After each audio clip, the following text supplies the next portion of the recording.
brought to you by Silver Pumps. Top quality और consistent performance के लिए सिर्फ सिल्वर पंप्स नाम याद रखना। पहलगाम में हुए आतंकी हमले का दर्द पूरा देश झेल रहा है। आतंक के इस हमले से भारत के हर हिस्से को चोट पहुंची है। हर हिस्से में किसी न किसी को जान गंवानी पड़ी तो कई घायल हैं। इन शहीद हुए मृतकों में एक नाम आईबी अफसर मनीष रंजन का भी है। मनीष रंजन बिहार के रहने वाले थे, जिन्होंने इस हमले में अपनी जान गंवा दी है। मनीष रंजन के परिवार से मिलने अब पवन सिंह की पत्नी ज्योति सिंह सासाराम के करगहर प्रखंड स्थित आरोही गांव में पहुंची हैं।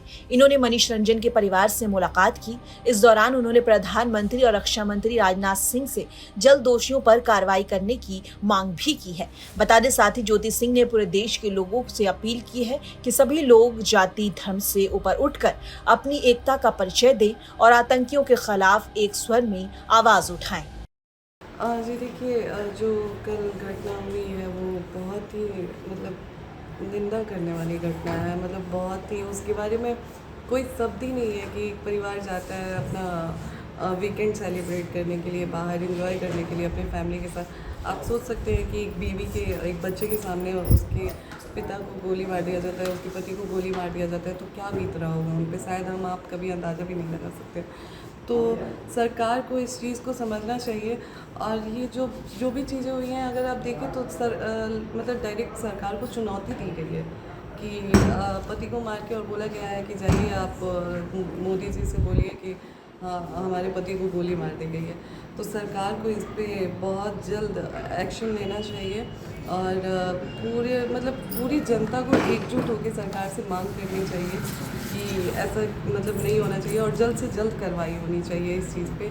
और अब ज़रूरत है हम सारी जनता को एक साथ एकजुट होके खड़ा होके और उनके लिए न्याय मांगने की।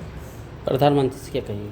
प्रधानमंत्री जी से मैं आग्रह करूंगी कि इस पे जल्द से जल्द सुनवाई की जाए और कड़ी से कड़ी कार्रवाई की जाए। और अपने जो हमारे रक्षा मंत्री हैं वो आदरणीय राजनाथ जी, उनसे मैं आग्रह करूंगी कि जल्द से जल्द हमें वो सुनवाई हो सबकी और कार्रवाई की जाए इस पे कड़ी से कड़ी। दरअसल ज्योति सिंह विधानसभा चुनाव 2025 में चुनाव लड़ना चाहती हैं। इसको लेकर वो लगातार रोहतास में दौरे करती रहती हैं, वहां के लोगों से मिलती हैं, उनके छोटे से बड़े सुख दुख सब में उनका साथ देती हैं। उन्होंने हाल ही में एक बयान में ये भी कहा था कि उन्होंने पवन सिंह का चुनाव के समय काफी साथ दिया था। अब वो चाहती हैं कि पवन सिंह भी विधानसभा चुनाव में उनका साथ दें। पवन सिंह साथ देंगे या नहीं, पर ज्योति सिंह चुनाव लड़ने के लिए पूरे दमखम से तैयार हैं। बता दें कि कश्मीर के पहलगाम शहर के पास मिनी स्विट्जरलैंड के नाम से मशहूर पर्यटन स्थल बैशरंग घाटी में मंगलवार को आतंकियों के भयावह हमले से कम 26 लोगों की जान चली गई। हमले में पर्यटक और स्थानीय नागरिक दोनों शामिल थे। अब देश भर से इस पर रिएक्शन आ रहा है और अब इसी क्रम में ज्योति सिंह भी मृतक के परिवार से मिलने पहुंची थी। सासाराम से रंजन कुमार की रिपोर्ट, बिहार तक।